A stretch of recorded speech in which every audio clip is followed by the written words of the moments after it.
Welcome to the channel if it's your first time here, and welcome back if it's not. Now in today's Fix It Friday, which is sponsored by AliExpress, we're going to be looking at this. And this is a SEGA Dreamcast that I picked up on eBay. It cost me around about £50, but I can't actually use it at the moment. And once I've got it out of the box, I'll explain why. So let's get it out of the box. So we've got a controller, awesome. We've got a power cable, which might indicate the problem that we're going to have. We've got an AV cable, but I'm not going to use that. I'm going to use something different, which I'll tell you about in a mo. And then finally, here it is. It's the SEGA Dreamcast. Now, I loved the SEGA Dreamcast. This was a console that I bought when I was a young adult. I'd moved out of my parents' house. I had my own money. I had an okay job, and I could spend my money on consoles and gaming and everything like that. But the problem with this one, as the little orange swirl gives away, it is a Japanese model.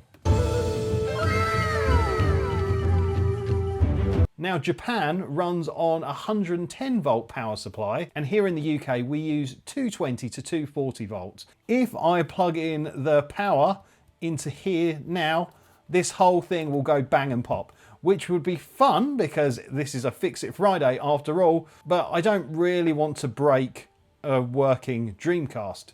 So I thought what I could do is actually buy this from AliExpress, which is essentially a brand new power supply. Now this power supply doesn't run 110 volts or 240 volts, it actually runs at 12 volts. And because it's a brand new modern power supply, it's actually a lot more efficient and a lot more stable. Now this kit cost me around about £20. And also, before I give you some codes to get some money off your shopping at AliExpress, I also picked up this, which we'll look at properly later on in the video, but this is something called a GDEmu. Now, if you don't know, the Dreamcast didn't actually use CD-ROMs, it ran GD-ROMs. But yeah, they're called GD-ROM drives, the drives that are in these, and they are massively prone to failure and dying. And because they're sort of a bespoke part to this Dreamcast, it can be difficult to get replacements for them. So I picked up the GDEmu. I think it was around about £50. I'll put it up on the screen now. From AliExpress. Now, if you want to pick up these or any other things at AliExpress, what I'll do is I'll put some codes on the screen right now in between my hands. And as you can see, there is an expiry date on these codes. But what I'll also do is I'll put them in the description. And if the codes have expired by the time you're watching this video, the ones in the description should work absolutely fine. Now, because this is a Japanese Dreamcast, it's also got a bit of a problem when it comes to running the GDEmu, but we'll cover that a little bit later on. But I think first what we should do is get this new power supply installed, make sure that this is actually working, and then we can carry on with the modifications. So let's get out the grey mat and see what's inside our SEGA Dreamcast. So to get inside a SEGA Dreamcast, it's not all that tricky at all. We flip it over. We need to remove the modem that's here. And yeah, we just need to unplug and pull out the modem. So there we go. That reveals the 1, 2, 3, 4 screws that we need to remove to get into our Dreamcast. So let's undo them. So while I unscrew this Dreamcast, let's shout out my channel members. Channel members have gone one step above subscribing to my YouTube channel, and they offer a small financial donation each month. If you want to become a channel member, you can either join on Facebook, YouTube, or Patreon. Just scan the QR code on the screen or follow the link in the video description. But if you don't want to sign up to that, just hitting the like and subscribe button really does help my channel grow. So our channel members at time of editing are the Kip fans, who are shown on the screen at the moment. Then we've got the Kip early birds, who are Tim Salt, Sorcerer Stan, Mark C, Rob Lynn and Will Bennett. Then I love these people so much, they are the Kip lovers, and they are Bella Webster, Stez Stixpix, Lawrence, Scott Kendall, Prost Retro Fix, Coaster Chelsea, DD Media Production, J Russell Retro Gaming, Lee Benz, Ann and David Hughes, and Danielle Adele. And then finally, I love these people, even though they're completely mad. They are the Kip Nutters, and they are Becky Boobar and Alan Green. Thank you so much, Kip Nutters, and all my channel members, no matter what level you're at. Theory, we should just be able to lift the top off. Not like that. I mean, I don't know what this shmoo is down here. There is a There is a battery down there, but it's not that. Interesting. So this bit here is the power board. So it takes the mains voltage in the back and knocks it down at these pins here into 3.3 volts, 5 volts and 12 volts. Now we need to remove this because we can't use this here in the UK. Now you could probably pick up an old UK Dreamcast power supply and plop it in there and that would work just fine, but I thought it'd be interesting to use an upgraded modern version to see how it works. So we need to remove this power supply board, and to do that we've got to unclip the on-off switch, which is here, and then undo these 2 screws. So let's do that. So we've just got to undo this side clip here and then pull it up off these pins that have the lower voltage supplied to them. There we go, that's it. Power supply out. And yeah, it actually looks in really nice condition. Capacitors aren't bulging or domed. No capacitor shmoo on the board. So yeah, this could live another day and power another Dreamcast should you want it to. So now it's time to fit our new PSU. We will actually be taking this out shortly to do more modifications, but we'll just make sure that the Dreamcast is working first. So essentially the DreamPSU has the barrel connector here that our 12 volt power supply goes into. And yeah, it's got a similar kind of setup of pins where the low voltage comes out. It's got these additional connections on the side. I'm not entirely sure what these are for.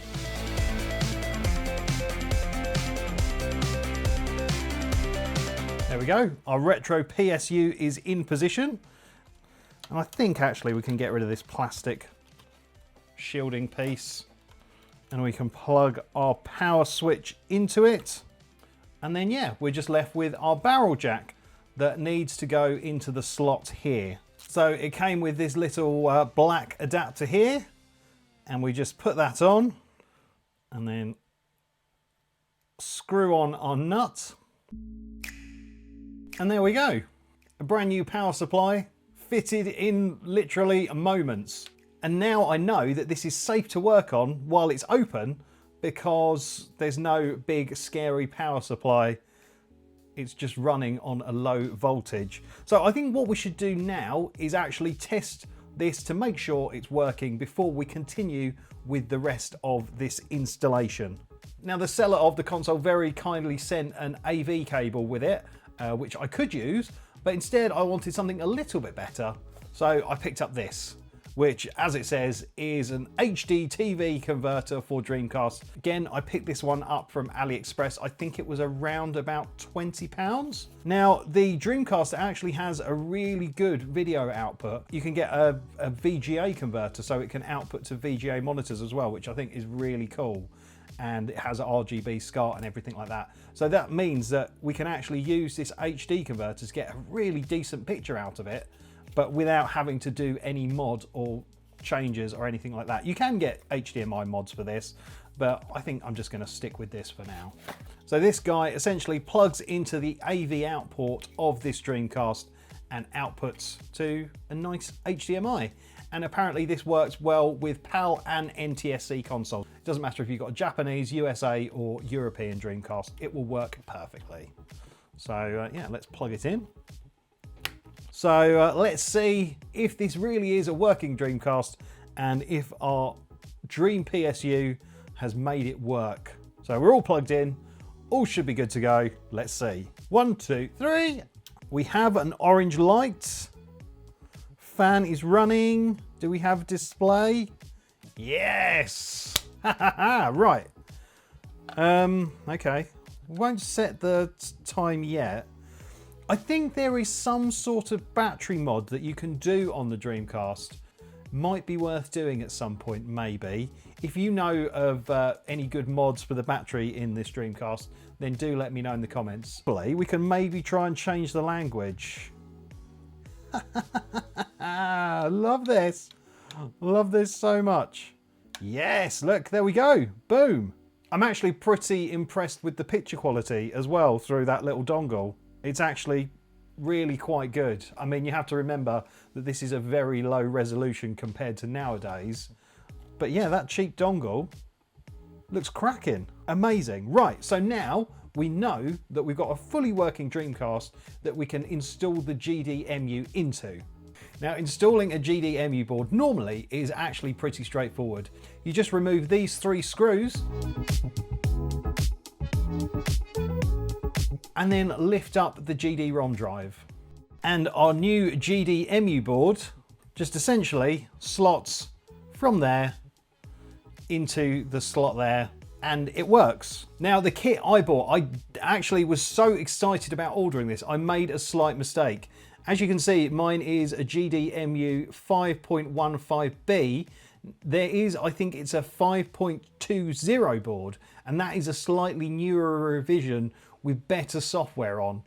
So I would recommend that you pick that one up instead of this one. I don't think it's going to make a massive difference to me, but yeah, just wanted to point that one out.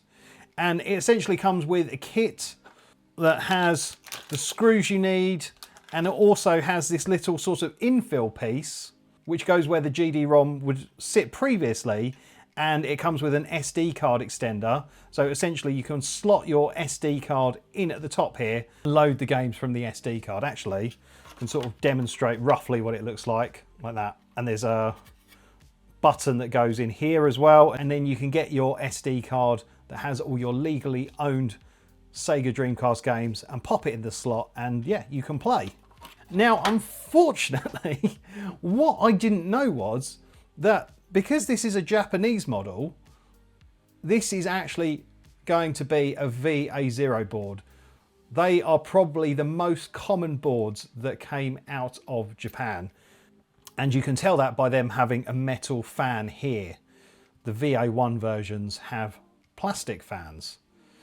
Now, the fact that this is a VA0 board means that the GDEmu will work, but we need to do a sort of fairly severe modification to the main board to make it work. So if you've got a VA1 version of a SEGA Dreamcast, the GDEmu will just pop in there and work. If you've got a VA2 version of the SEGA Dreamcast, the GDEmu won't work at all. But if you've got the VA0 like me, it will work, but we've got to do some work on the board, which is a little bit annoying, but we will work through it together. And also, I'm not entirely sure if this mounting guy that I got in my kit will actually work either. I might need to 3D print something to make it work, maybe. We'll see. But before we do anything, I want to get this board ready for our GDEmu to be installed safely so it will work. So yeah, we need to sort of start stripping this back a little bit. Now, I think the problem is, and I might be wrong, this might be misinformation or I've misunderstood it, but I think the GDEmu boards like 3.3 volts, which comes through this connector here, but I think also 5 volts comes through this connector here with the VA0 boards. And essentially that 5 volts makes the GDEmu very unhappy, and it's sort of, I think it's something to do with the current, maybe the current of the 5 volts. So to make the GDEmu work and be happy is we need to change some resistors on the main board to essentially, I think, lower the current of the 5 volts so everything will play nicely. There's a forum thread about it that I read where some guy had worked this all out, and I also watched another video on YouTube. I'll put it on the screen and in a link in the comments, where another guy sort of tested the theory and did the modification I'm about to do. Now, like I say, I don't fully understand all of it. I'm just going on what people have done before me. So yeah, I don't know the right technical ins and outs of it all, but apparently it works, apparently it's safe, and apparently we should be golden. That's the theory anyway.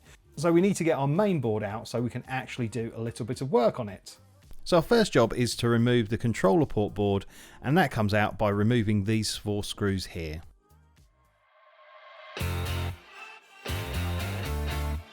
And then we gently need to pull the ribbon cable out of where it plugs into the main board. And then this can come out. And then we just need to unclip the fan connector down here. So yeah, there's our controller board with our battery on, which we'll set to the side. So now we're left with these 8 screws that we have to remove the metal shielding and get access to our board.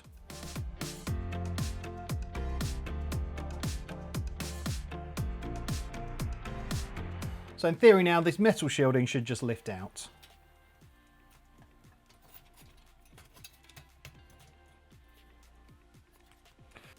And there we go. We have got confirmation here that we do in fact have a VA0 board. Can you see it right there? Right, so now we need to remove this connector here. I think this is some sort of temperature sensor.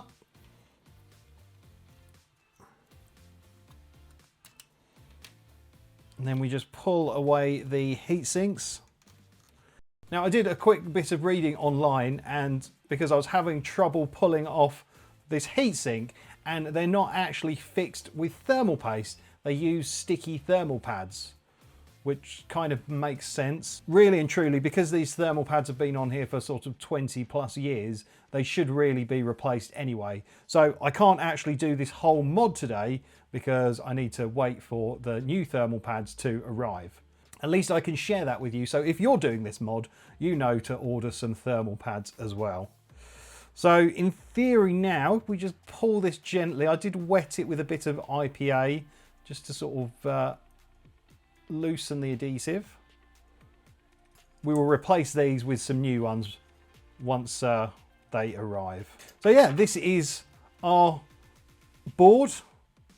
And what we need to do to make the GDEmu run on this VA0 board is pretty straightforward. If we look here, I think that's R525, and with it having an R on it, that means it's a resistor, and it's actually something called a resistor pack. And essentially, in this case, it's 4 resistors sort of joined together, and these are 33 ohm resistors. And what we need to do is replace that with a resistor pack that's a 100 ohm resistor, or 4 100 ohm resistors in that package. Yeah, we need to replace that one there. And if I turn the board over, we've got those 6 other resistor packs there as well. Those need replacing. Exactly the same. They're currently 33 ohm resistors, and we need to put in the 100 ohm resistors. And from my understanding of what I've seen online, replacing those resistors, essentially it doesn't bring the voltage of the 5 volts down. I think it brings the current of the 5 volts down. So the GDEmu will play nicely with this board. You can see things a little bit clearer now. So we've got RA525 there, which is by the GD-ROM drive connector. And then we flip it around, and then we've got all the other remaining resistor packs that we've got to remove on the other side of the board. So I think what we'll do is we'll try removing this lone one here and see how that goes. I'm just going to put a bit of leaded solder onto it, and hopefully it should come off pretty easily.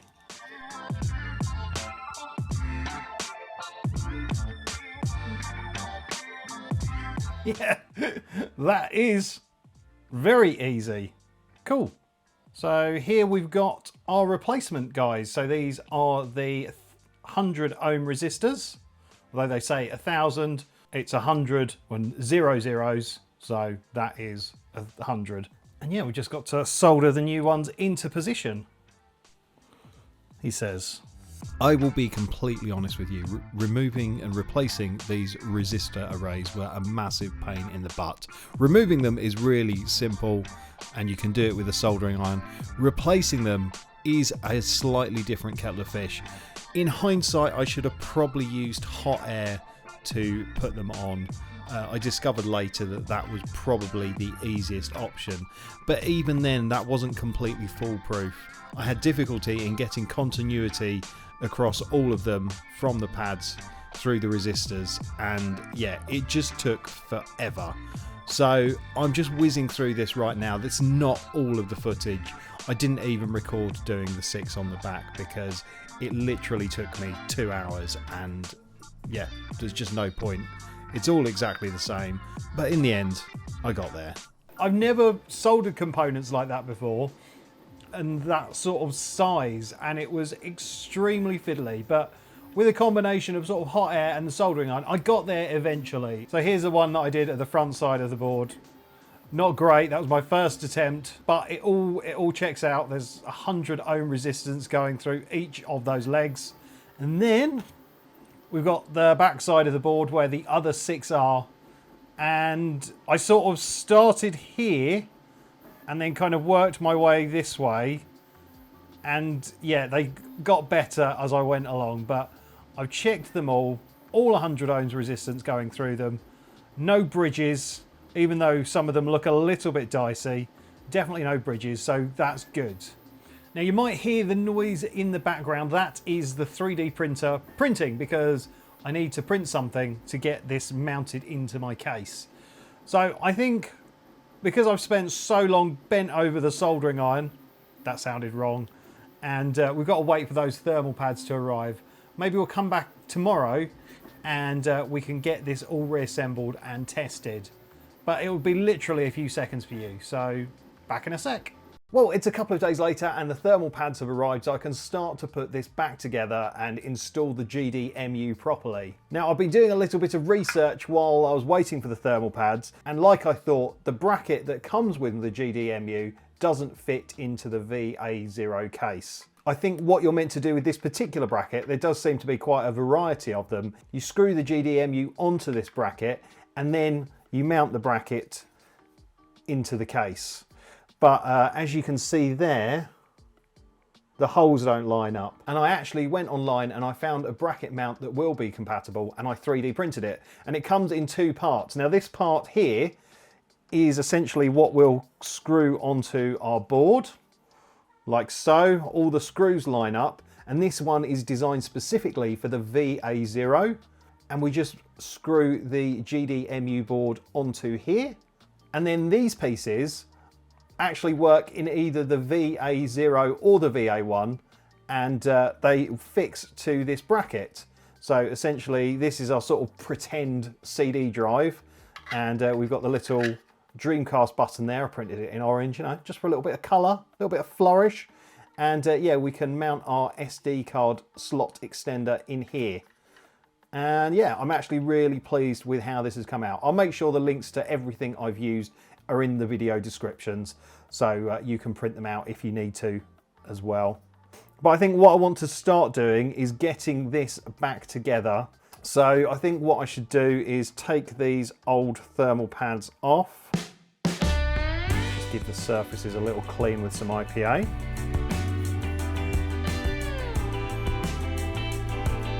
Right, I've never installed any thermal pads before, so I am sort of slightly going in blind. I guess this bumpy bit is the surface that will be going down onto our chips. I've cut these down to... I imagine I'll get someone shouting in the comments telling me that I put them the wrong way around. I don't think it makes a massive difference. Try not to get my fingers schmoo on here. Roughly about right, I think.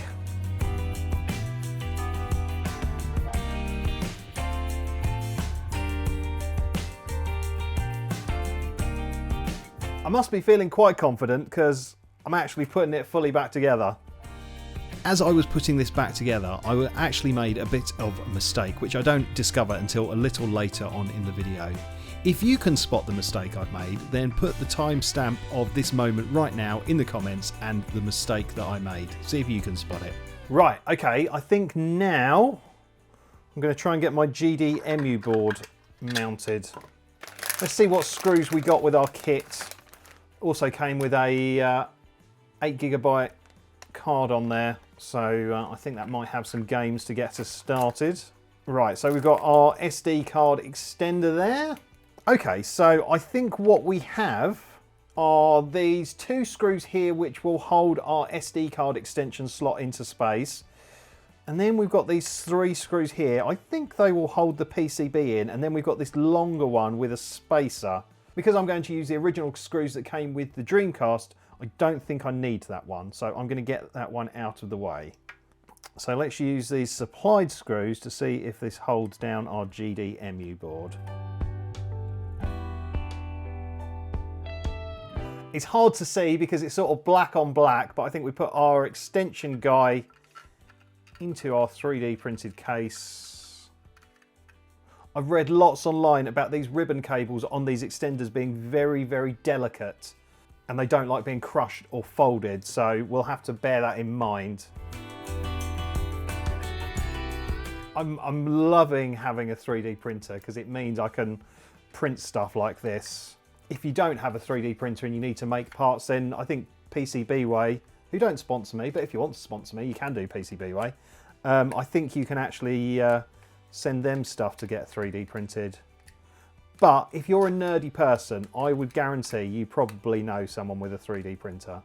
Right, I'm not over tightening these. There we go, so we've got our SD card slot there. Let's try and work out the best way of doing this.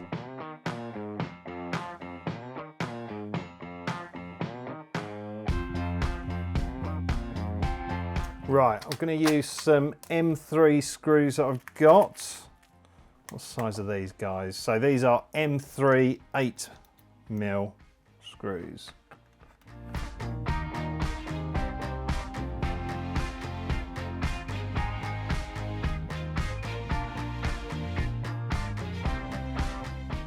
Yeah, so we've got like our fully built unit. Our connector here goes into the slot here. And yeah, I'm just going to use 2 of the original drive screws to hold this down. There we go. All feels pretty good. I am slightly worried about the SD card ribbon flex, but I'm sure it'll be fine. I might have put like a little cutout in there so it's sort of a bit of flex can go in it. Maybe I might print myself a new one. We've got to get our controller board plugged in and back in position. Yeah, I don't think this is going to be the last that we'll see of this Dreamcast because, like I say, I want to do the battery mod, and I might also buy myself the 5.20 board as well because, yeah, I think it'd be good to have the latest and greatest. And yeah, I might refine the 3D printed case a bit. Might even 3D print my logo into there just for fun. Oh yeah, I took the switch out of the case so I could give it a proper clean. Let's put our DreamPSU back in. Oh, actually, I found out for what these extra headers are. I think it's power adapter, so you can plug in additional fans and things like that if you want to really cool this, and I think LEDs as well, which is a nice idea. And also, I just noticed that there's a hole where you can screw it into the original mount that the original power board went into.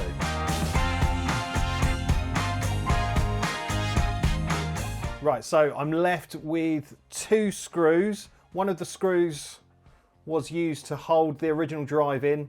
The other screw was used to hold the original power supply in. And then I've just got the 4 to hold the case together. See how it looks with the top cover on. Oh, what a doofus. What a doofus. I forgot to put that on.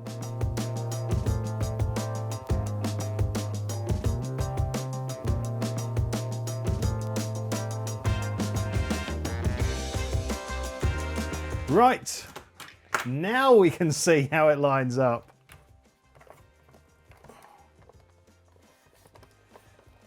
That is divine. Love that.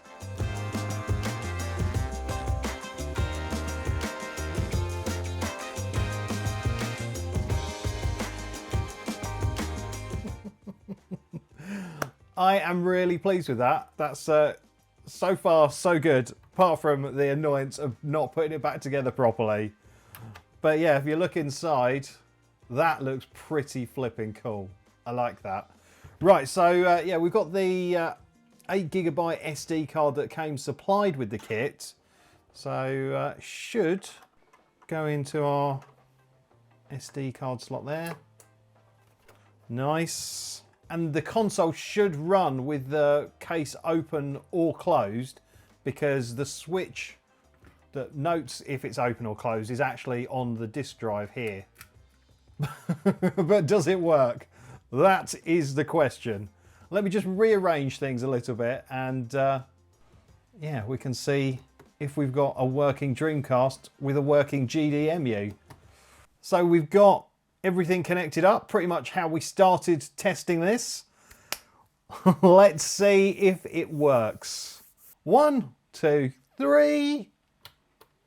Power light, fan spinning.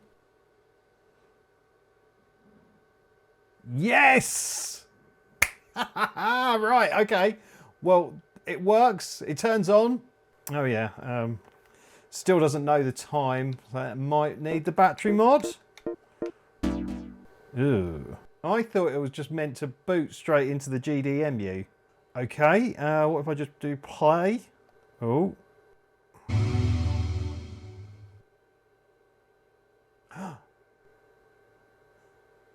I think it's working. Oh my God, it works! Okay, so that's what we've got on here. To put the games on here, oh my goodness. Wow, okay. Yeah, to put the games on here, you have to do the SD card in a certain way. There's loads of tutorials on it. I'm not going to bore you with that. I have tried it. I have made my own SD card, which we might try in a second. But before we get too ahead of ourselves, let's just see if Crazy Taxi 2 boots from our Dreamcast guy.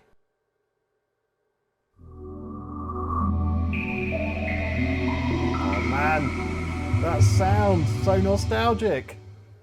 We're back. It's Crazy Taxi 2. It's party time. Let's have some fun. 3 crazy minutes. Go ahead and pick a car and driver. I'm going to be Hot D. Hot D. Okay, let's make a fast buck. I honestly can't believe it works. Not because I was worried that the mod wasn't any good. I was just worried about me. I got it. Hang on.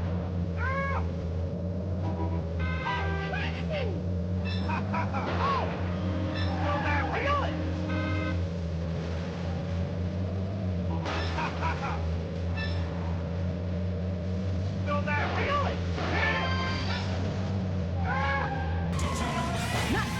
Well, I'm really pleased with the HDMI cord I've got as well. The picture's actually pretty decent, really.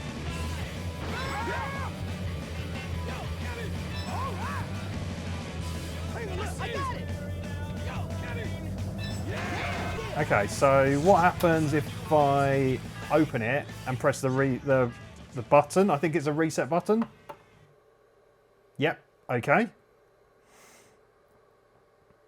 I think you can also reset it by pressing all 4 of these buttons and start. I think I'm right in saying that. Right, I think what I'm going to try is I'm going to try the memory card that I made. Now this might not work because I was sort of bluffing and guessing my way through it. So let's see if that works. Don't need to shut it really. Because I didn't really know what I was doing. Oh my God, it works! No way! What does menu do? Option, okay. Region 3 on, Force VGA on, in-game reset, boot intro, SEGA license. Oh, okay, fine.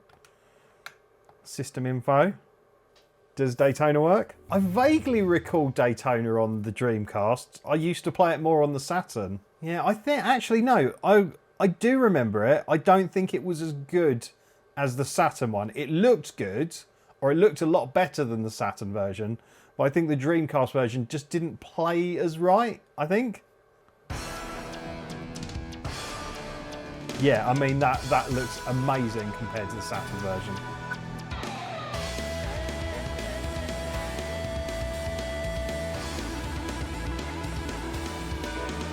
Wow. Now, also, it's worth mentioning that the graphics and stuff in the game, when you look at them on screen, won't be as smooth as they actually are in reality, because I film everything on the cameras here at 4K 25 frames per second. So it's sort of basically scaled back. I'm just going to try to see if one more game works. Now this game that I'm going to play, I owned a pirated copy of. I'm sorry, very illegal. But yeah, Samba de Amigo. I spent literally days of my life playing this game. Now you could actually get like maracas attachments for this console. It came with like loads of different sort of things. And yeah, you could get maracas. I didn't have the maracas. I just used to play with a controller. And I got absolutely obsessed with this game and sort of played it through muscle memory. Hey, we are the Sonic Team. Samba de Amigo!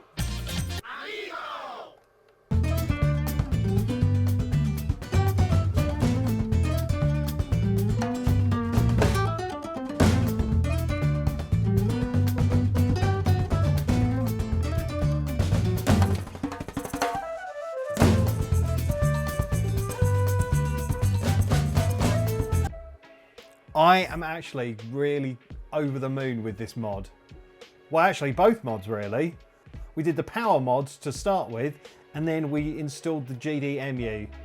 So obviously the GDEmu isn't out of the box designed to work with the VA0 versions of this board, but the modification that we did does seem to make it work. I can't attest to the long-term performance of it because, well, I've literally just finished this. But looking at Reddit posts where people have done this mod several years ago, everything still seems to be working well today. So it does seem to be the best mod to do to get your GDEmu working in a VA0. But if you've got a VA1, you don't have to do all that soldering faff. It is pretty much plug and play, which is just incredible. So yeah, I did make a small mistake by buying the older version of the GDEmu board, and I think I will buy the newer version. I might investigate a little bit to see what the differences are. But yeah, the older version is a bit cheaper. So if you want to save yourself some money, then go for that. I mean, I've just played a couple of games. They all seem okay, but yeah, do the research. I'm not an expert on this at all. Now, I know some people will be mad that I've ripped out the original GD-ROM drive, and that's fine. You can run them, but they are a dying thing. So if there's a way of preserving an original console in its sort of mostly original form, then I think we should be taking those options and putting the GD-ROMs into landfill rather than entire consoles. But yeah, you might agree with this mod, you might not. I'm happy with it. I hope you've enjoyed this video. Please give it a like, please drop a comment, and if you haven't already, make sure you're subscribed. It really helps the channel grow. I'm nearly at 25,000 subscribers. I want to get to 30, I want to do 40, 50, right up to 100. So let's go. Make sure you hit that subscribe button. But yeah, I don't think I've got anything else to say. So thank you so much for watching. Don't forget to like and subscribe. But for now, it's game over.